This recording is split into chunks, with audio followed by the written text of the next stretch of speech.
3장 26절부터 4장 7절까지 시작. 여러분은 모두 그 믿음으로 말미암아 그리스도 예수 안에서 하나님의 자녀들입니다. 여러분은 모두 세례를 받아 그리스도와 하나가 되고 그리스도를 옷으로 입은 사람들이기 때문입니다. 유대 사람도 그리스 사람도 없으며 종도 자유인도 없으며 남자와 여자가 없습니다. 여러분 모두가 그리스도 예수 안에서 하나이기 때문입니다. 여러분이 그리스도께 속한 사람이면 여러분은 아브라함의 후손이요 약속을 따라 정해진 상속자들입니다. 내가 또 말합니다. 유업을 이을 사람은 모든 것의 주인이지만 어릴 때에는 종과 다름이 없고 아버지가 정해놓은 그때까지는 보호자와 관리인의 지배 아래에 있습니다. 이와 같이 우리도 어릴 때에는 세상의 유치한 교훈 아래에서 종노릇하였습니다. 그러나 기한이 찼을 때 하나님께서는 자기 아들을 보내셔서 여자에게서 나게 하시고 또한 율법 아래에 놓이게 하셨습니다. 그것은 율법 아래에 있는 사람들을 속량하시고 우리로 하여금 자녀의 자격을 얻게 하시려는 것이었습니다. 그런데 여러분은 자녀이므로 하나님께서 그 아들의 영을 우리의 마음에 보내주셔서 우리가 하나님을 아빠, 아버지라고 부를 수 있게 하셨습니다. 그러므로 여러분 각 사람은 이제 종이 아니라 자녀입니다. 자녀이면 하나님께서 세워주신 상속자이기도 합니다. 아멘. 7월 들어와서 우리가 갈라디아서 말씀을 새벽마다 계속 묵상하고 또 다음 주까지 3번에 걸쳐서 여러분과 함께 저는 그 갈라디아서 말씀 속에서 제가 임의로 정한 하이라이트에 대한 부분들을 말씀으로 나누고 있습니다. 전체적인 주제를 회심 그리고 확신이라고 정했는데 제가 의도치 않게 지난 주일에 회심에 대한 이야기만 하고 남아있는 게 그리고하고 확신이 남게 되어서 오늘은 그리고에 대한 이야기를 하고 다음 주에 확신에 대한 이야기를 하면 회심 그리고 확신 이어지지 않을까 싶은 생각이 듭니다. 회심 이후에 우리가 조금 더 필요한 것, 한 걸음 더 나아가야 되는 것이 무엇인지를 오늘 생각해보는 시간이 되었으면 좋겠습니다. 그리스도인이 된다는 것, 내가 예수 믿는 사람이 된다는 것은 삶의 가치관과 또 정체성이 바뀌는 것입니다. 예수 믿는 것은 내가 단지 예수 믿고 구원받았다, 예수 믿고 좀 마음이 편안해졌거나 예수 믿어서 내가 교회에 다니게 되었다, 그래서 뭐 내 생활에 약간의 좀 추가되는 몇 가지가 있다라고 말하는 것이 예수 믿는 것의 전부가 아니라 예수 믿는다는 것 자체는 내가 예수님을 받아들였다는 것은 내 삶의 가치관이 완전히 바뀌었다라는 것을 선언하는 것이고 또 그 속에서 내 정체성도 완전히 새롭게 되었다는 것을 의미하는 것입니다. 우리가 지난주에 우리는 회심해야 한다라는 말씀을 드렸습니다. 예수님을 믿고 나서 우리가 예수님을 바라보면서 그동안 우리가 삶에 묶여 있었던 여러 가지 것들에서 회심하는 일들, 돌이키는 일들이 있어야 되겠다 말씀을 드렸었죠. 어떤 모습들로부터 우리가 회심해야 하는가를 4가지로 말씀드렸는데 첫 번째는 차별에 대한 부분에서 늘 차별하고 차별당하고 늘 편견을 갖고 있고 살고 있었던 이 세상의 모습 속에서 우리가 회심해야 된다. 날마다 빠져들어가는 좌절, 절망 그런 것들로부터 또 포기로부터 우리가 회심하고 돌이킬 수 있어야 된다. 또 분노와 복수심, 늘 억울한 일을 겪었으니까 우리는 늘 억울하잖아요. 그죠? 안 억울하세요? 예, 그러면 좀 다행인데 삶이 진행될수록 억울하다라는 생각을 할 때가 있거든요. 그런 어떤 억울함들 또는 분노들, 내가 이렇게 당했어, 내가 이렇게 힘든 일을 겪었어, 의도치 않게 그런 일을 겪었을 뿐만 아니라 의도적으로 내가 이런 일들을 겪었었던 거야 라고 했던 것 때문에 겪었던 어떠한 분노들에서 우리가 회심할 수 있어야 된다. 그리고 그렇게 우리를 무기력하게 허무하게 빠뜨려 놓은 모든 것에서부터 우리가 회심해야 된다라는 말씀을 드렸었습니다. 우리가 죄에 그냥 빠져 살면, 그리고 이 세상의 법대로 그냥 따라 살면 우리는 그냥 계속 죄가 이끄는 대로 그 속에서 죽음, 절망, 무기력, 포기, 분노, 차별, 편견 그 모든 것 속에 빠져 살 뿐 더 이상 다른 희망이 없을 수밖에 없습니다. 그런데 우리들에게 하나님께서 회심의 기회, 돌이킬 수 있는 기회를 주셨다라는 것이죠.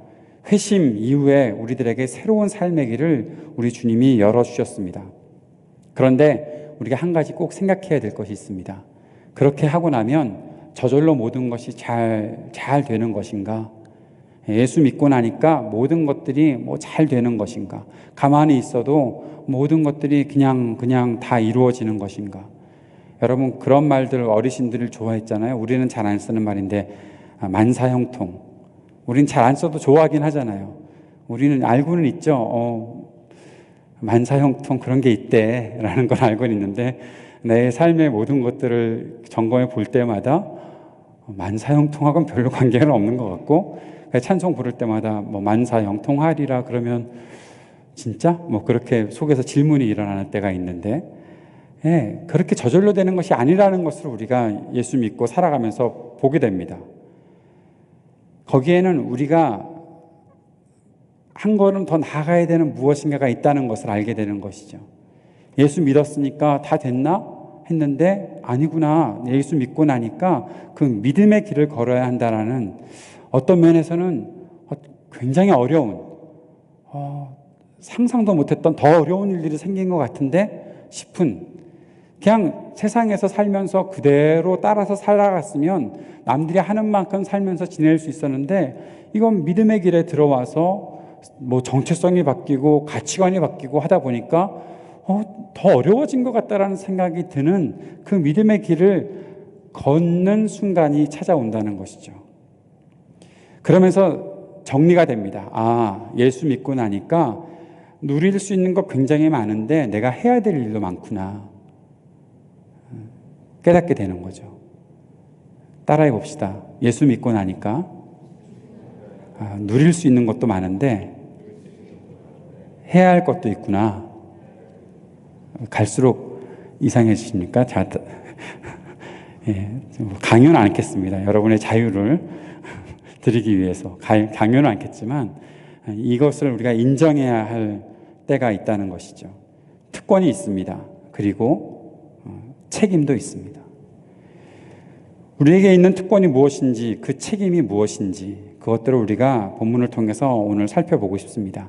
다른 말씀들은 새벽에 나눴던 말씀들을 통해서 조금 더 자세하게 나아가는 것은 그 말씀들을 여러분이 리뷰해 보시면 좋을 것 같고요. 오늘은 여기서 이 말씀을 통해서 우리가 회심 이후에 갖게 되는 특권이 무엇이고 그 특권과 함께 우리가 가져야 되는 책임, 그리고 우리가 집중을 했으면 좋겠다는 거죠.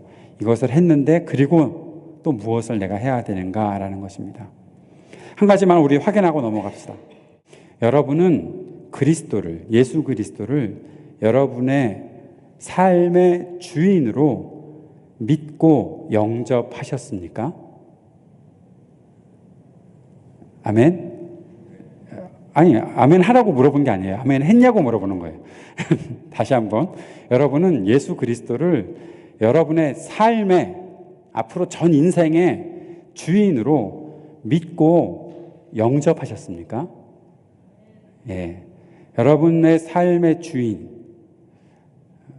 그분이 바로 예수 그리스도이십니다. 예수님께서 나의 죄를 용서해 주셨습니다. 내가 용서받았습니다. 그리고 나는 내 삶에 더 이상 내 주인이 아니라, 내가 내 주인이 아니라 예수 그리스도가 나의 주인이십니다라는 고백을 여러분은 할 수 있느냐라는 질문이죠. 아멘입니까? 아멘 아닙니까? 여러분이 선택하는 건데, 아무튼 정답이 있는 거 아니에요. 지금 여러분의 상태를 물어보는 거예요. 대답하셨습니까? 대답을 혹시 하기가 싫으신 분들은 저를 찾아오시거나 저한테 이메일을 보내시거나 저한테 전화를 하시거나 무엇이든지 해도 괜찮다는 거 다시 한번 확인시켜 드립니다.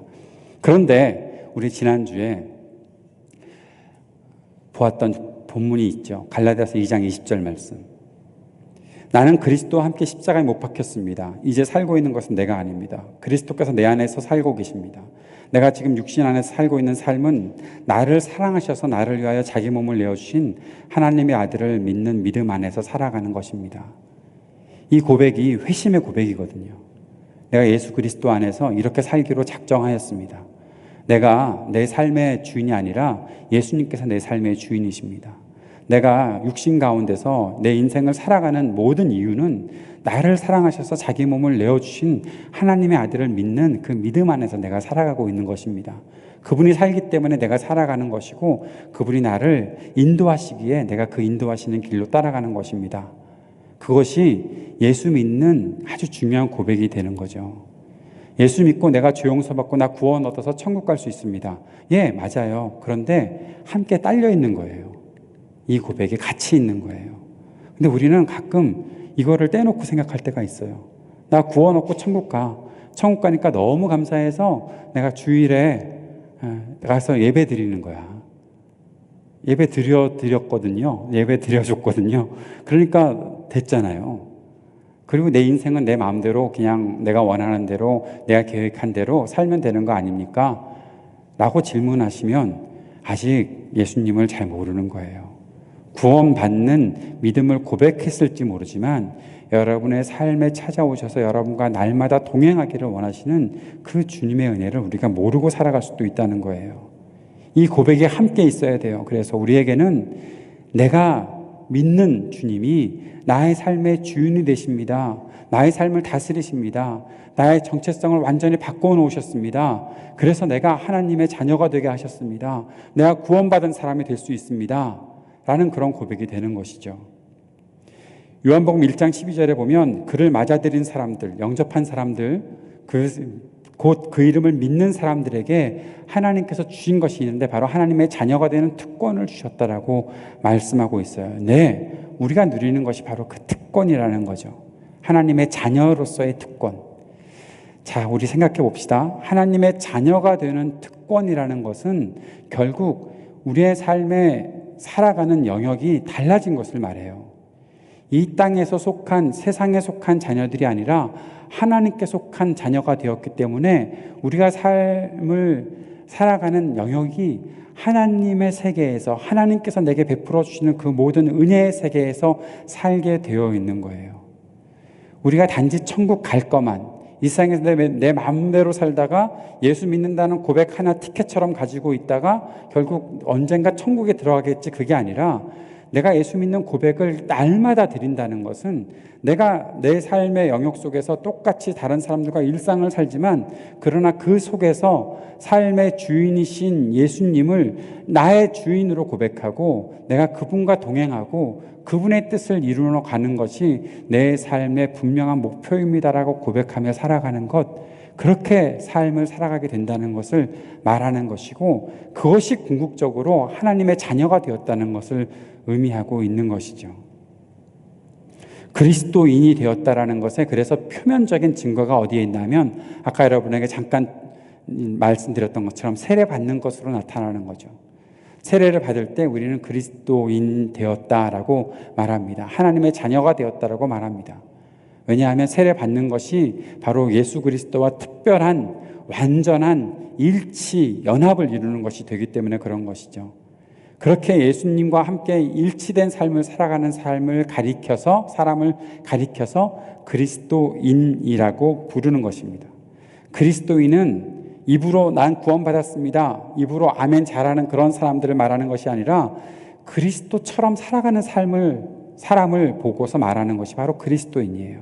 당신 그리스도인이군요 라고 누군가 물어보면 그 사람은 내가 교회 다니는 것을 본 것이 아니라 내가 예수님처럼 살아가는 모습을 보았기 때문에 나에게 당신 크리스찬입니까? 라고 물어보는 거예요.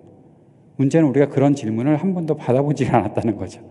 다른 사람들에게 당신 크리스찬이에요? 라고 물어보는 그 질문을 혹시 받아본 적 있습니까?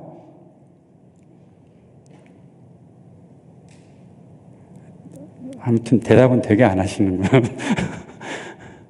받아본 적이 없다는 것, 아니면 받아보긴 했나? 옛날에 기울었던 적이 있는 것 같은데 좀 상태가 좋았을 때 그렇게 추억 속에 남아있는 어떠한 기억들. 오늘도 우리는 사람들에게 그런 질문 받으며 살아갈 수 있어야 합니다. 당신 크리스찬입니까? 당신 예수 믿는 사람입니까? 목사라면 누군가에게 그런 질문을 받아봐야 되는 거죠. 목사님이시죠? 라는 질문 말이죠. 그렇게 살아가는 삶이 있어야 그렇게 사람들이 우리들에게 다가올 수 있다는 것입니다. 그래서 오늘 본문에서는 그런 이야기도 하고 있습니다. 그리스도처럼 살아가는 삶, 그 사람들은 그리스도로 옷 입은 사람이다 라고 말하는 거죠. 세례를 받고 그리스도로 옷 입은 사람이 되었다. 그 사람의 생활 자체가 그리스도인으로 살아가는 삶이 되는 거예요. 제가 오늘 양복을 입고 올까 말까, 넥타이는 안 맨 지 오래되었지만 입고 올까 말까 고민을 많이 하다가 찬양을 인도해야 된다는 생각을 하고 땀으로 모든 것이 다 젖을까 봐 위에 자켓을 벗고 오기는 했습니다. 얼마나 좋은지 모르겠네요. 그런데 혹시 이 옷차림 때문에 이 교회는 목사가 없나 봐? 그렇게 생각하시는 분들이 계실까 봐. 예, 목사는 양복 입고 넥타이 맨 사람을 목사라고 부르는 것이 아닙니다. 그런 것만 좀 알아주시면 좋을 것 같아요. 자, 그리스도로 옷 입은 사람, 그리스도인의 삶을 살아가는 사람이 어떤 사람인지 우리 몇 가지 살펴보고 싶습니다. 저는 이 그리고라는 말을 통해서 회심한 사람들이 이제 예수님처럼 살아가는 삶을 살아야 하는데, 그럼 그 삶이 어떠한 부분에서 나타날 것인지 세 가지 정도 우리가 살펴보고 기억했으면 좋겠다 생각합니다. 첫 번째는 지난주에도 비슷한 말이 나왔는데 차별을 버리는 것, 차별에서 회심하자고 그랬는데 오늘 본문에 보니까 유대인들이나 그리스도인이나 남자나 여자나 종이나 자유자나 그런 말을 하고 있죠. 그래서 오늘 우리가 첫 번째로 볼 교훈은 편견을 버리고 사는 것이다. 그리스도로 옷 입은 사람은 편견을 버리고 산다라는 것을 우리가 생각했으면 좋겠습니다. 예수 믿고 살아가면서도, 예수님을 믿는다고 하면서도 우리가 또다시 편견에 빠질 수 있습니다.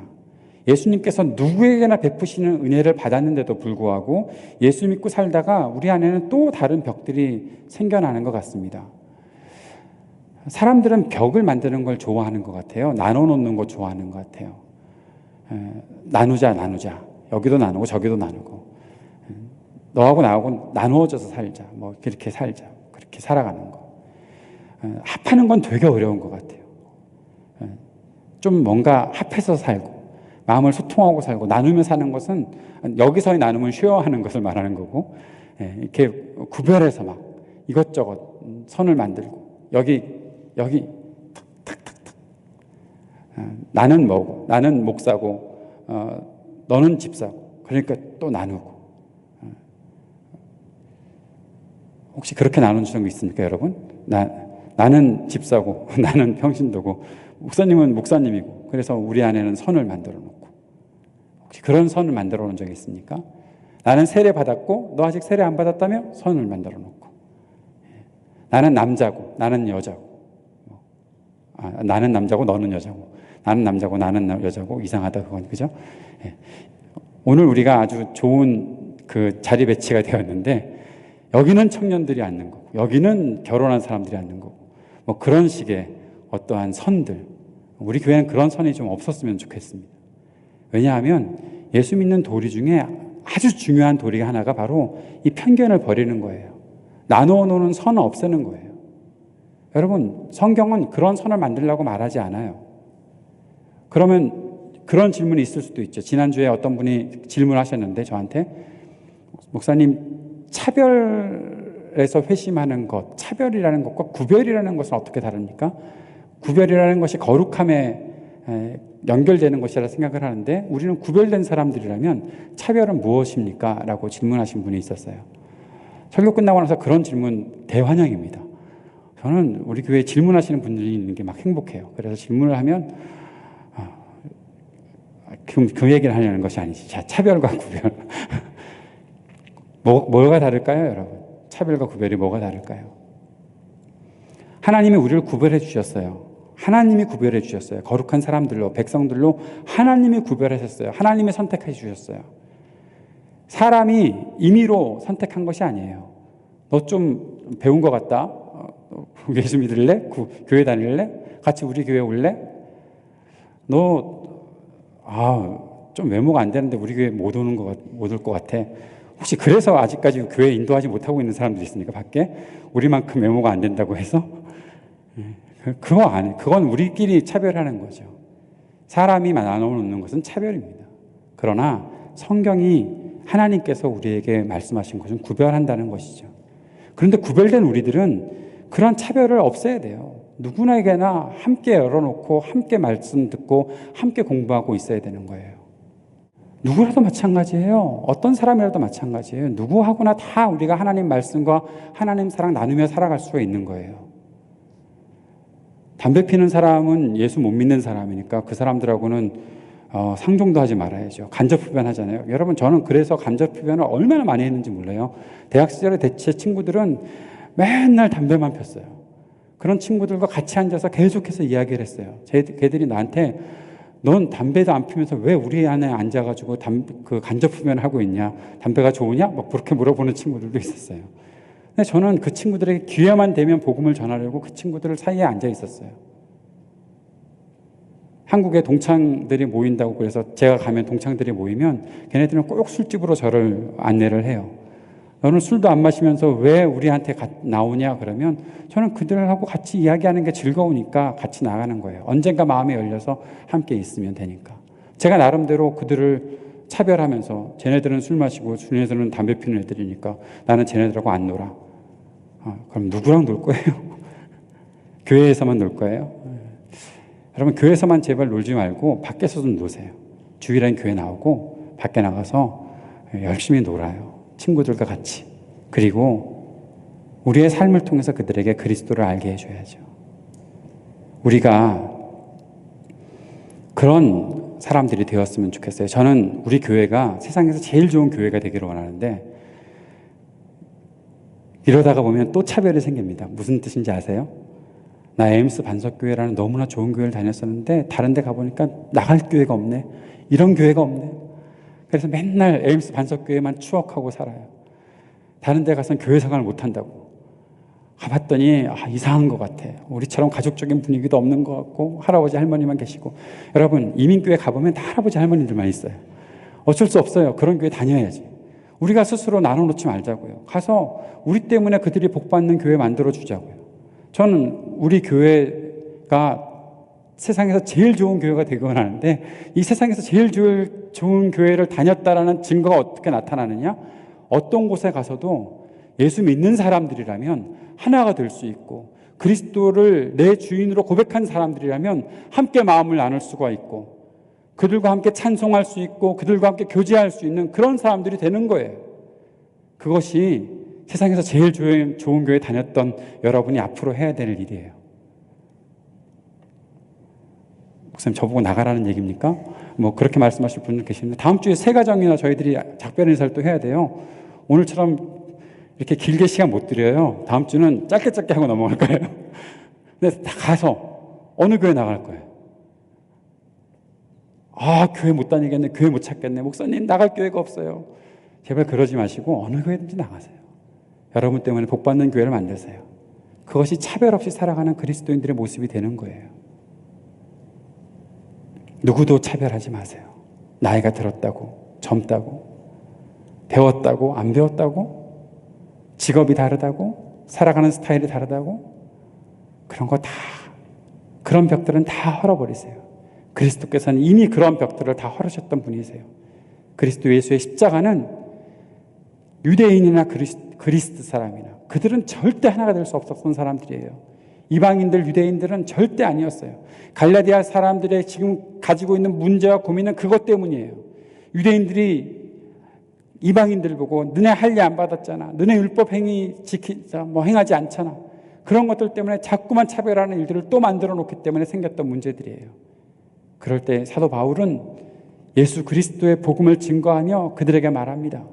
우리들의 생각 가지고서 사람의 행위들을 가지고서 병 만들지 말자라는 거예요. 누구나 다 하나이다. 세례 받고 예수 믿고 함께 살아가고 그 말씀 안에 살아가며 또 그 말씀 안에서 함께 마음을 나누고 살아가기를 원하는 사람들이라면 그들이 지금 상황이 어떻든 누구든지 다 교회 안에서 하나가 될 수 있다라고 선포하는 말씀이 있는 것이죠. 사랑하는 여러분, 하나님께서 사랑하셔서 구별해 놓으신 여러분 스스로 사람들을 차별하지 않는 여러분 되시기를 주의 이름으로 축복합니다. 두 번째, 그리스도로 옷 입은 사람은 회심한 이후에 상속자가 된다는 사실을 잊지 말아야 합니다. 상속자가 되는 거예요. 상속자들, 저는 그 드라마를 못 봤는데 아마 되게 멋있는 남자 주인공들이 좀 나오나 봐요. 예. 맞나? 여러분한테는 TV는 안 보시는 분들이니까 잘 모르는 걸로 알고 오늘도 넘어가겠습니다. 상속자, 그러면 되게 멋있지 않아요? 상속자. 나도 그런 상속자를 만나서 그런 상속자와 결혼했으면 좋겠다 꿈꾸는 그 형제들도 있는 것 같고 자매들도 있는 것 같습니다. 건물 몇 개 가진 상속자, 그런 상속자를 만나야 되는데 내가 앞으로 조물주는 못 되더라도 건물주는 돼야 될 수 있는데 뭐 몇 개, 그중에 한두 개라도 내가 받으면 살 수 있는데 뭐 그런 꿈을 가지고서 기도하는 분들 혹시 계시는지 모르겠는데 기도해 보세요. 기도하는 것까지 뭐라고 하겠습니까? 그런데 이루어질지 안 이루어질지는 잘 모르는 거예요. 사랑하는 여러분, 상속자는 단지 멋있는 사람이 아니에요. 상속자는 책임이 있는 사람이에요. 책임을 지는 사람이에요. 우리가 무엇을 상속받았는지 알아야죠. 어떤 사람이 나한테 잘해줘요. 왜 그렇게 잘해줘 나한테? 했더니 네가 상속자라며? 그래서 잘해줘요? 근데 나는 뭘 상속받았는지 모르는 거예요. 이거 얼마나 황당한 일이겠어요? 내가 무엇을 상속받았는지 모른다면. 사랑하는 여러분, 여러분이 상속받은 것이 뭔지 아십니까? 돈 좀 상속받았으면 좋겠네. 다른 거 말고. 하나님, 제가 다른 거 안 바랍니다. 그냥 건물 한두 개, 뭐 돈 좀 그렇게 상속해 주시면 그런 걸로 제가 족합니다. 여러분, 하나님은 절대 여러분의 그 정도로 살기를 원하지 않으세요. 하나님은 여러분에게 하나님 나라를 상속해 주셨어요. 고민에 빠지셨죠? 그건 돈이 안 되는 것 같은데. 예, 그게 돈이 안 되는 게 아니라 진짜 좋은 거예요. 하나님 나라를 상속해 주셨어요. 하나님 나라는 무엇인가 하면 하나님의 다스림을 이 땅에 이루어가는 거예요. 하나님의 뜻을 이 땅에 이루어가는 거예요. 그것을 하고 살으라는 그 상속을 우리들에게 주셨어요. 하나님의 그 유업을 우리들에게 주셨다라는 것이죠. 내가 싫으면 상속을 거부할 수 있나요? 아니요. 그런데 그렇지가 않아요. 이미 상속자로 결정되었기 때문에 어쨌든 상속을 받아야 돼요. 어떻게 해요? 우리가 능력이 없다고 하면서 상속을 거부할 수 있나요? 아니요. 그렇지 않아요. 어쨌든 해야 돼요. 어떻게든 해야 돼요. 그렇게 하나님이 우리를 바꾸어 주실 거예요. 사극 같은 데 보시면, 여러분 또 저기 드라마 안 보시니까, 왕자를 낳았는데 그 왕자가 나라의 왕이 되기 싫다고 하면 잡아다 끌어다 앉혀놓고 가르쳐서라도 왕을 만들어요. 어떻게든 만들고 말아요. 그렇게 하는 거예요. 우리도 마찬가지예요. 우리가 그리스도를 통해서 상속자가 되었다. 하나님 나라 상속받는 사람이 되었다. 내가 하기 싫으니까 난 안 할래? 아니요. 그렇게 못해요. 하나님은 우리를 붙잡아다 놓고 우리에게 가르쳐 주실 거예요. 어떻게 네가 상속자로서 살아가야 한다는 사실들을 가르쳐 주실 거예요. 우리를 훈련하실 거예요. 우리에게 능력을 주실 거예요. 우리를 인도하시면서 상속자로서의 역할을 다 할 수 있게 만드실 거예요. 우리가 무엇을 상속받았는지 바라보고 살아야 됩니다. 그리고 우리 마음속에 꼭 한 가지 생각해야 됩니다. 내가 그럴 책임이 있는 사람이구나 라는 사실을 잊지 말아야 한다는 것이죠. 세 번째, 우리가 그리스도로 옷 입은 사람이 된다는 것은 하나님과 더 친밀한 관계를 가지고 살아가는 사람이 된다라는 것입니다. 오늘 그런 내용을 사도 바울은 우리가 하나님을 아빠라고 부를 수 있다라고 말씀하고 있습니다. 따라해 보세요. 아빠. 내가 아빠, 아버지라고 해야지. 아빠나 뭐. 근데 어떻게 해요? 성경에 아빠라고 써 있으니까. 아빠라고. 여러분, 우리가 아빠라고 부를 수 있는 거예요. 아빠. 아빠라는 말 속에는 아주 여러 가지의 의미가 있겠지만 저는 한 가지 꼭 생각해 보라고 하면 친밀함이다라는 생각을 하게 됩니다. 아빠라고 부를 수 있는 친밀함이 생겼다라는 거죠. 하나님을 아빠로 부른다는 것은 언제든지 하나님 앞에 달려갈 수 있다는 것을 말합니다. 언제든지 하나님 앞에 달려갈 수 있다는 것을 말합니다. 내가 어떤 상태에 있어도 내 앞에 아빠가 나타나면 아빠라고 부르며 달려가는 것이죠. 여러분 자녀들 중에, 우리 어린이 아이들 중에 여러분 그 아빠들만 한번 대답해 봅시다. 여러분 아빠가 나타났을 때 아빠가 오셨네 그러면서 집에 아빠가 초인종을 누르고 들어갈 때 아이들이 아빠가 오셨다 옷을 갖춰 입고 그리고 머리를 빗고 얼굴을 씻고 이렇게 나아가야 아빠가 나를 안아주실 거야. 그렇게 혹시 하면서 아이를 맞아주시는 아빠들 계십니까? 그런 아빠들은 우리 동네는 없는 것 같아요. 에임스는 그런 아빠들은 별로 없는 것 같아요. 하다못해 어떠한 상태에 있어도 목사가 나타나도 꼭 아빠처럼 달려오는 애들을 보면 얘네들이 자기 아빠한테는 도대체 어떻게 할까 생각이 될 정도로 거리낌 없이 달려옵니다. 예, 아빠는 그런 것이죠. 아빠는 그런 존재이죠. 내가 슬퍼하는 상태, 내가 낙심한 상태, 내가 어려운 상태, 내가 때로는 실패해서 좌절하고 있는 상태, 그 모든 상태에 있다 하더라도 아빠가 나타나면 그 앞에 달려나갈 수 있는 것입니다. 하나님은 우리에게 아빠라고 부르라고 말씀해 주시는 것입니다. 어떻게 그렇게 할 수 있나요? 기도할 때. 우리는 기도할 때 아빠를 만날 수 있습니다. 기도하며 아빠를 만날 수 있습니다. 새벽마다 엎드려서 기도할 때 내 앞에 바로 그 아빠가 계십니다. 나를 안아주시려고, 내 음성을 들으시려고, 나를 품에 안으시려고 하시는 내 아빠가 계십니다. 그 아빠를 만나시기를 바랍니다. 그 아빠와 더 친밀해지시길 바랍니다. 아빠와 친밀해진다는 것은 아빠를 알아가는 것이죠. 그거를 내가 힘으로 어떻게든 아빠를 연구하고 논문을 써서 아빠는 이런 분이셨어, 막 그렇게 깨달았어, 이것을 내가 아빠께 고백을 해야지, 그렇게 아빠를 알아가는 자녀는 없죠. 아빠를 어떻게 알아갑니까? 아빠의 은혜를 누리면서 알아가죠. 아빠의 사랑을 받으면서 알아가죠. 나를 사랑해주는 아빠, 나와 이야기해주는 아빠, 그 아빠를 내가 계속해서 만나고 함께 지내며 아빠를 알아가게 되는 것이죠. 사랑하는 여러분, 오늘 우리가 모든 편견을 버리고 상속자로 책임감을 가지고 살고 하나님과 더 친밀함을 가지고 살아가는 이 놀라운 은혜, 그것이 바로 그리스도로 옷 입은 삶을 말하는 것인데, 이것을 통해서 우리가 한 가지만 더 교훈을 얻었으면 좋겠습니다. 바로 이렇게 살아가는 사람들을 가리켜서 하나님의 자녀가 되었다고 말을 하는데, 그리스도로 옷 입고 살아가는 사람들, 그런데 하나님의 자녀와 함께 연결된 말씀이 하나 있어요. 그것이 무엇인가 하면 마태복음 5장 9절의 말씀이에요. 마태복음 5장 9절의 말씀에 화평케 하는 자들은 복이 있나니 저희가 하나님의 자녀들이라 일컬음을 받을 것이다 말씀하고 있어요. 화평케 하는 자들, 피스메이커를 말하는 거죠. 사람들 사이를 하나 되게 만들어주는 사람들, 사람들을 평화롭게 만들어주는 사람들. 아까 지정우 형제가 그런 말씀을 해서 제가 오늘 드리고 싶은 이 말씀과 아주 잘 연결이 되는 말씀이라 생각을 했는데, 때로는 그 사람들의 삶의 현장이 참 사람들은 살기 싫어하는 어떠한 경계선 속에 살아가는 때가 참 많다라는 거죠.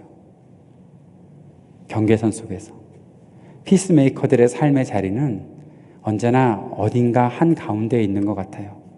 여기도 아닌 것 같고 저기도 아닌 것 같고, 내가 어디서 살아야 되는지 잘 모르는, 이쪽 사람들로 내가 알고 있고 저쪽 사람들도 알고 있어서 그들을 함께 연결시켜 주려면 항상 그곳에 서 있어야 돼요. 그리스도인이 바로 그런 사람들이죠.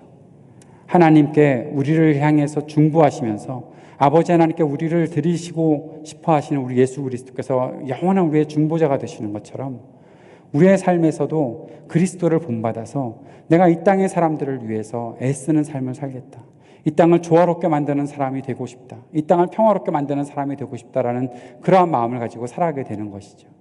그래서 사람들 사이에 어떤 갈등을, 때로는 잘 알지 못하고 상관없이 사는 사람들에게 하나의 연결점을 주는 그러한 삶을 살아가는 피스메이커들이 바로 그리스도인이다 라고 오늘 우리가 말씀을 볼 수 있는 것입니다. 사도 바울은 우리가 그런 사람들이라고 말하고 있습니다. 하나님을 아빠라고 부르면서 친밀한 하나님과의 관계 속에서 살아가면서 그 속에서 우리들에게 주는 메시지가 무엇입니까? 즉 하나님의 마음을 가지고 이 땅을 살아가는 것 아니겠습니까? 우리가 하나님의 그 상속을 받은, 하나님 나라를 상속받은 사람으로서 살아가야 되는 것이 무엇입니까? 이 땅에 어그러진 모든 것들을 화평하게 만들고 조화롭게 만드는 일을 하는 상속자들의 책임을 지는 것, 그것이 바로 피스메이커가 해야 되는 일이죠. 그리고 결국에는 모든 편견을 깨뜨리고 이 땅의 모든 벽을 무너뜨리고 하나님의 통일된 세상을 만들어가는 그 삶을 살아가는 것, 그것이 바로 피스메이커들, 그리스도로 옷 입은 사람들이 해야 되는 일들이죠. 사랑하는 여러분, 오늘 우리에게 주시는 이 그리고의 메시지를 우리가 꼭 듣기를 바랍니다. 내가 단지 회심했고 내가 구원받았다, 그것으로 끝나지 말고 거기서 멈추지 말고, 그리고 내가 앞으로 또 해야 될 무엇인가가 있다, 내가 또 누릴 수 있는 것이 있다, 늘 생각하고 지내는 저와 여러분이 될 수 있었으면 좋겠습니다. 우리를 통해서 이 땅에 화평을 이루실 우리 주님, 우리가 바라보고 살아가는 복된 인생 되기를 주의 이름으로 축복합니다. 기도하겠습니다. 하나님 아버지, 오늘 우리에게 있는 이 회심의 고백들이 이제는 우리로 하여금 주님을 향해 더 한 걸음 나아가는 믿음의 고백, 헌신의 고백 되게 하시고, 그렇게 우리가 그리스도로 옷 입고 살아가는 하나님의 사람들 될 수 있도록 인도하여 주옵소서. 예수님 이름으로 기도드립니다. 아멘.